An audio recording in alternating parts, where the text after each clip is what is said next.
Hi, this is Kat with Beadaholique, and in this video I'm going to show you how to make the Freesia dance bracelet featuring the Czech glass tea beads. Now I have on my desk here, I've brought out some of the beautiful colors of the tea beads just because I really wanted you to get a feel for them and to see how you can modify this design to feature your favorite colors. So over here are the tea beads, and we're going to be using a different color than this, but I just kind of wanted to show you how they are. And they have a little center drilled hole, so these are a one hole bead, and these are 8 millimeters by 2.5 millimeters across. So just to give you a little bit of an idea, this is what we're going to be working with today. So by all means, please choose your favorite color combinations of the tea beads and the other components that I have here to make this bracelet your own. And speaking of the other components, so I've chosen this color of tea beads here. It's sort of a beautiful jet with a blue on top, so you kind of get that beautiful dancing color. And I'm going to be using the iridescent dark blue Swarovski pearls. I have a 6 millimeter and a 3 millimeter that we'll be using today. I have the 11.0 Toho demi-round beads. I have some super duos here. And then the findings I'm going to be using today are all gunmetal. So I have a chain extender, a closed jump ring, which is 5 millimeters 21 gauge. I have a 12 millimeter lobster clasp, 2.5 millimeter crimp tubes, and 4 millimeter crimp covers. And I'm going to be using size 12 beading needles today, and I have 2 needles, and I'll show you how we're going to be using both of those today. For today, we're also going to be using the crystal FireLine in the 0.006 size and soft flex in the fine. Now I have on my desk here, I have Snips and a bead zap, so you can choose which one works best for you. They will work both the same. And then I have a pair of chain nose pliers, a pair of flush cutters, and I have my Xuron 4-in-1 crimping pliers. So I think that's everything we have here, so let's go ahead and get started. So I have already strung onto one beading needle about 2 feet of my crystal FireLine. So as you can see, I've actually already started this project. So what I'm going to show you first is how to make the beaded units that we're going to string onto our beading wire a little bit later. So I'm going to go ahead and remove my ruler there so we can kind of get a nice view. So very simply, go ahead and start by picking up 1 tea bead, 1 demi-round, 1 super duo, and then I'm just going to backwards repeat that and string that down. Now I'm not using a bead stopper on the end of my thread. You're welcome to do so if you think you might lose it. But just keep repeating the pattern and you'll just keep going back and forth, picking up your beads. So you're just making sure that you have one of those demi-rounds as a little buffer between each of your beads here. And you're going to pick up this pattern 6 times. So you can just sort of count by the times that you have your tea beads. Now don't worry too much about their orientation. We'll be fixing that a little bit later.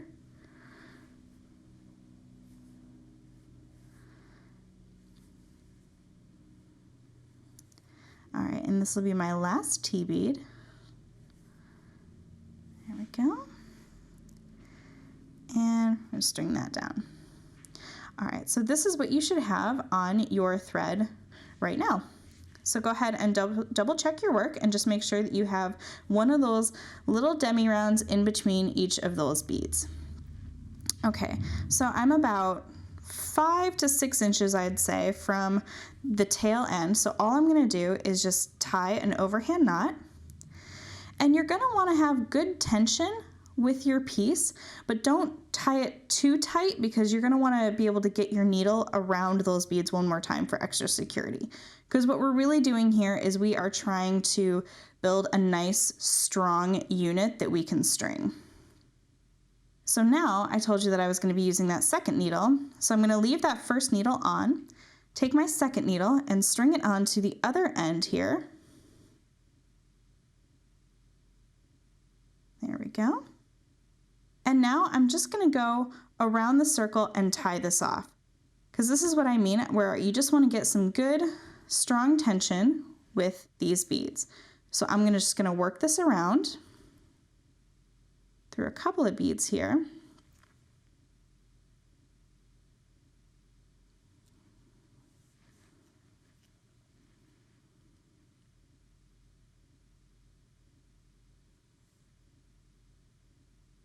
And every so often, I'm gonna go down behind the thread and catch that thread and come back through that loop and pull it down and make a little knot. And this will also help secure that thread.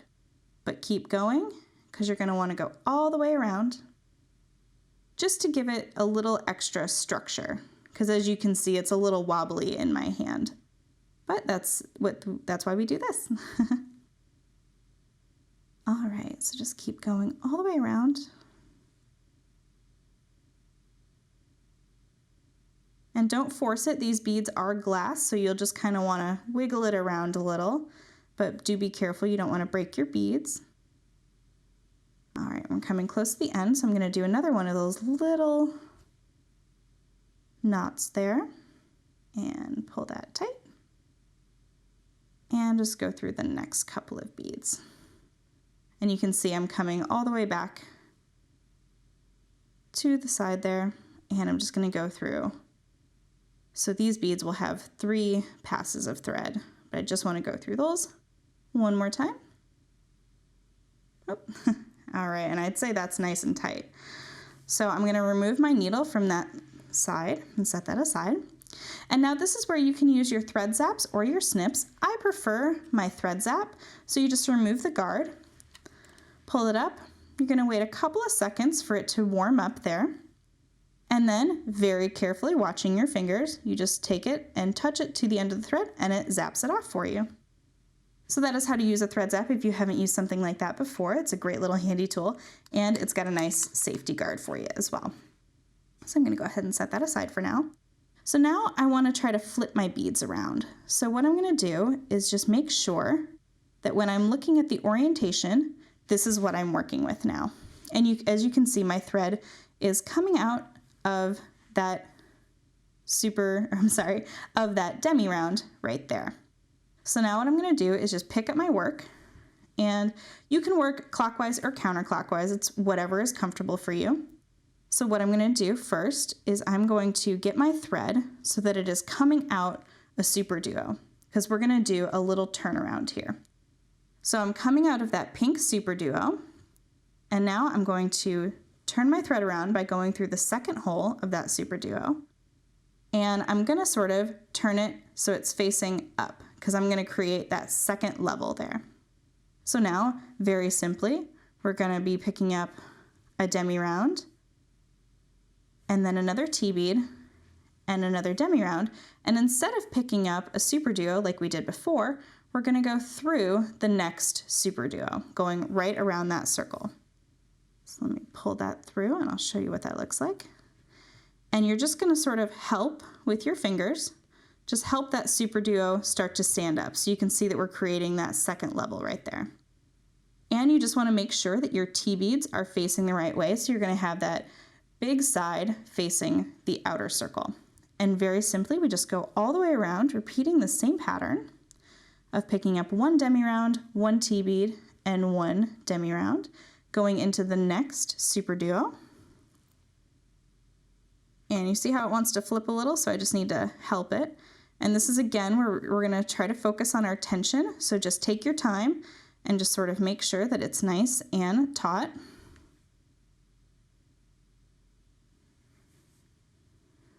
Go around one more time. And you'll repeat this until you get to the other side, and I will meet you there in just a moment. Okay, so now I'm coming to my very last one there. So I'm picking up one demi, one T-bead, and one demi. And now I'm going to go through the next couple of beads that I can catch there, because now all I want to do is go around and secure this and make this, make this nice and tight. So keep going around the circle and follow it around at least once. Sometimes you might be able to get through twice depending on how tight you want it and the thread passes that you're able to do. But like I said, just make sure that you're not shoving your needle too far or through too many beads, because you want to make sure that it will be nice and tight without breaking those beads. And every so often you can create one of those little knots by going behind the thread bridge, coming up and through the loop, and pull that nice and tight. So we'll continue to string around.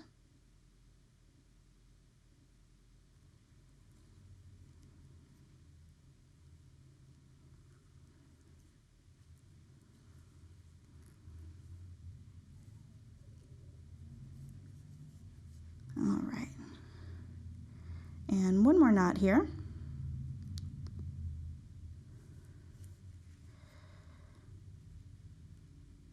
Oops, I missed my loop.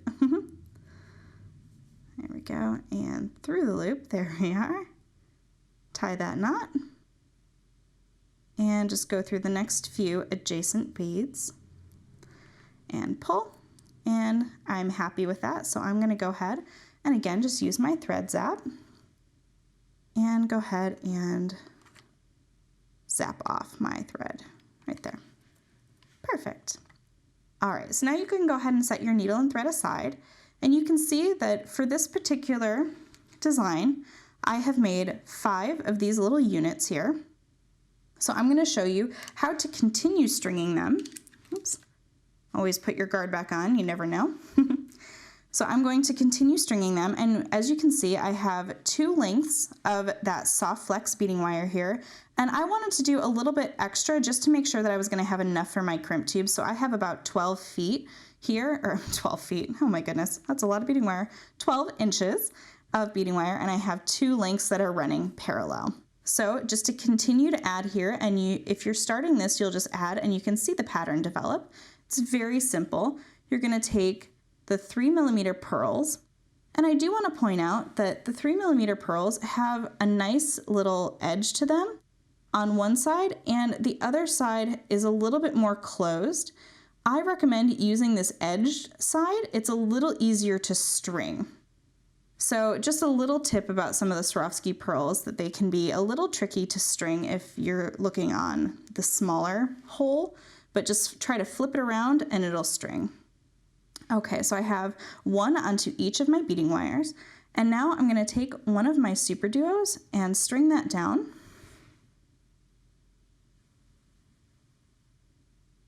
Here we are.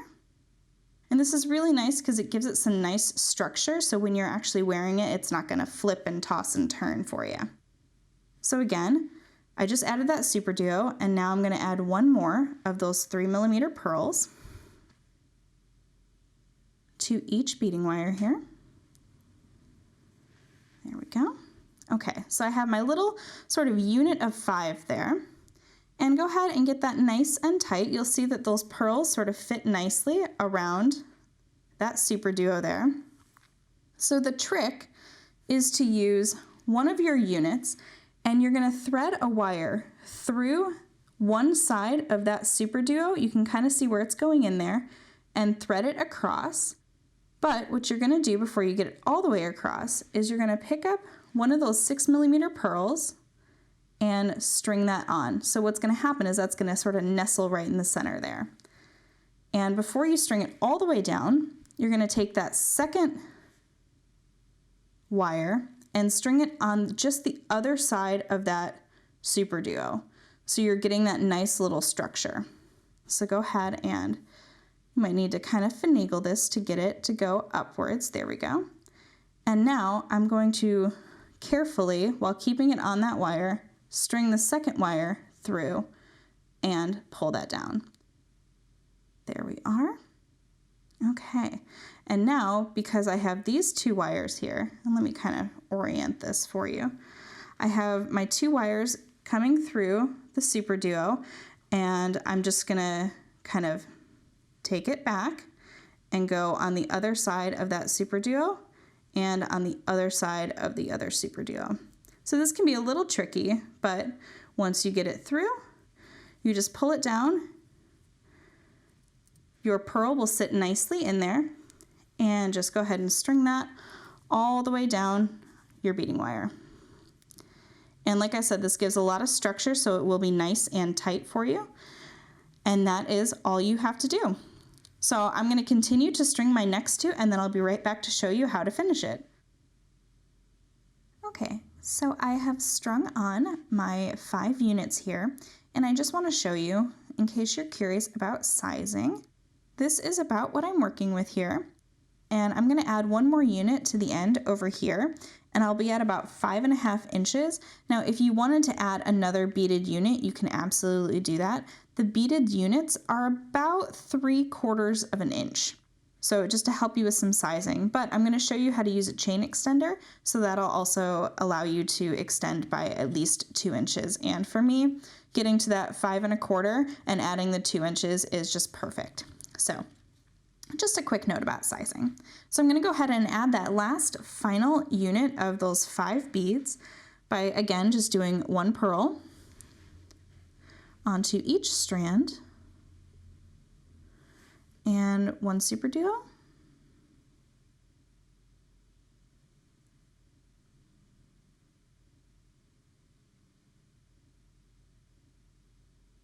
There we go. And 1 final purl on each strand.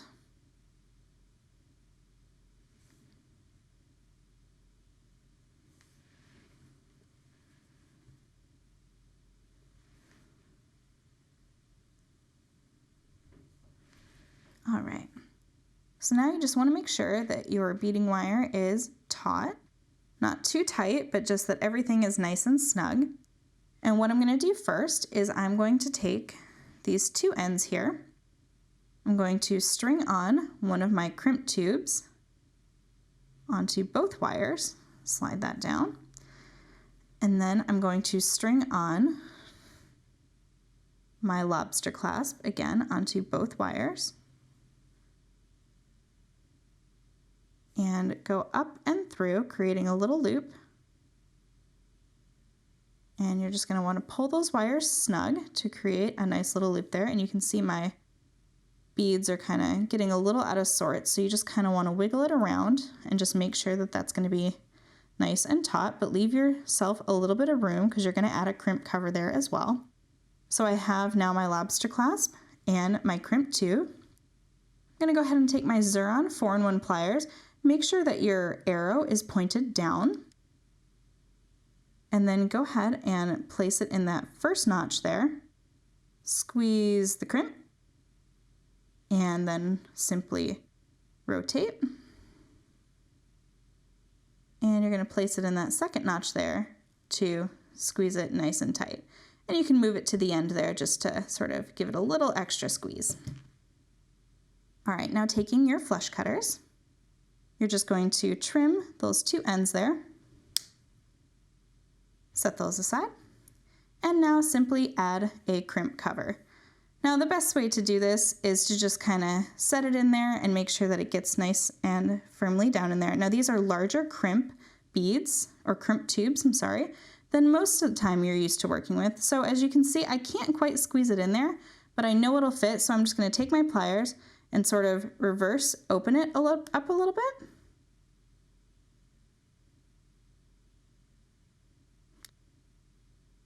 There we go. Okay, so hopefully that will work. So now I can fit that crimp in there a little bit nicer. There we go.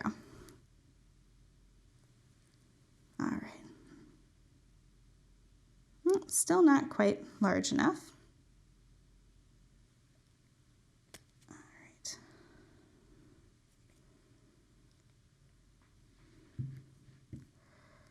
right. There we go. All right. And just set that in there. There we go. Kind of hear it click. So now I'm just going to close that crimp cover up using my pliers here. There we go. And give it a nice flush look. All right. So this side is done. So now I'm going to move to the other side here. And I just kind of want to squish everything together and make sure that I have no slack on my beading wire. So I'm just going to do that for just a moment here. Just kind of make sure everything is nice and tight and organized and That way I don't have any extra slack on that beading wire. All right, so now I'm going to simply repeat this on the other side. Go ahead and take that crimp tube, slide it down on both of your wires, and now take that closed jump ring, slide that down, turn your wires around, and go back through. And you're going to want to keep your wires nice and tight again. And sometimes it helps to hold that jump ring there. There we go. All right.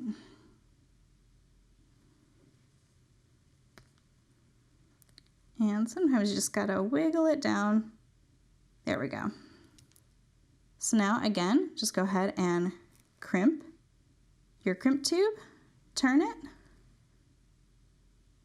squeeze it, give it a nice little squeeze on the end, make sure no surprises, and we don't want that wire to come out. So trim your wires, there you go, and set those little scraps aside. And we'll see, yep, this crimp cover fit nicely on there. Sometimes you have to open them up a little bit, sometimes they're just right, so just a little trick if it doesn't fit right away, just go ahead and open it up. So now, you could leave your bracelet. Let's say you did want to add an extra unit, but you didn't want to add that chain extender. You could simply close that up with your closed jump ring. But if you want to add that chain extender, go ahead and open that last loop on the chain. And you're just going to need 2 chain nose pliers to do that, just the same as you would a jump ring. And open that up, add it to that closed jump ring, and now simply close that up, make sure it's nice and flush. You don't want to lose that chain extender. And you are all set to go. So that is how to make the Freesia Dance Bracelet featuring the Czech glass T-beads. I hope you enjoyed this video. You can get all of these supplies and find many more videos at Beadaholique.com.